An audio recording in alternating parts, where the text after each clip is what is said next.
A fan sent me a strip of hair from his dog's life, asking me to give him this last tribute. My not-so-long life has only lasted 24 years in total, and you have been with me for half of my life. You are not a pet. You are a part of my heart, an existence closer than my family. My family will love me unconditionally, and you can even tolerate me unconditionally and accept everything about me.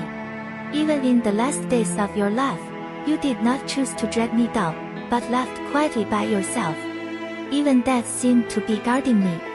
From then on, I did not have you in my long life, but you were everywhere.